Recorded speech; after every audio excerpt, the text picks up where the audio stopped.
Today we're tying a variation of the famous Tarpon Toad on the Allen SW004 saltwater hook.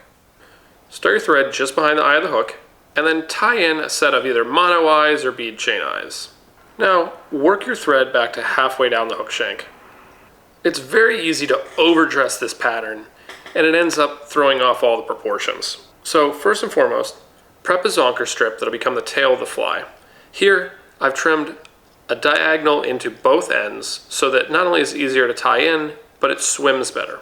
One of the unique elements of the Tarpon Toad pattern is that you're going to tie your zonker strip in so the hide is upward and the fur is downward.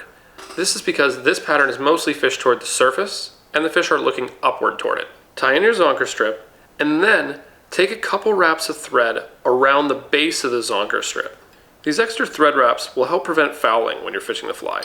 Now, tie in a few strips of flash. Tie it in on one side, and then double it over and tie it in on the other. Next, I'm going to tie in a plume of Marabou. Here, you can either strip your Marabou and then tie in the clump, or you can tie it in toward the tip and pull it back. I'm using the method of stripping the Marabou and then tying in the clump. Now, I'll take about a pencil-thick section of EP fiber, which will then become the body.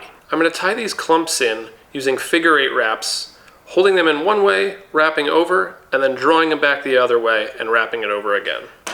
Now I'll simply continue that process until I get just behind the bead chain.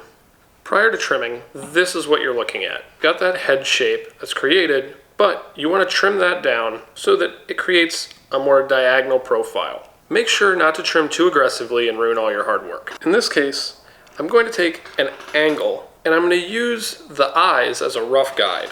Also, be careful to pull back your Marabou so you don't actually trim that.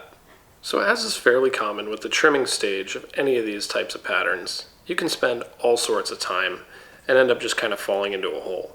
It's very easy to just pull these patterns tight and trim them very rapidly to create a very quick pattern. However, you can also spend plenty of time to try and get it perfectly symmetrical, only to lose it to a tarpon as soon as you feed it. So, here we have the Tarpon Toad. It's got that inverted rabbit strip, as well as a little bit of Marabou to get you some extra movement, try and convince that tarpon to really eat.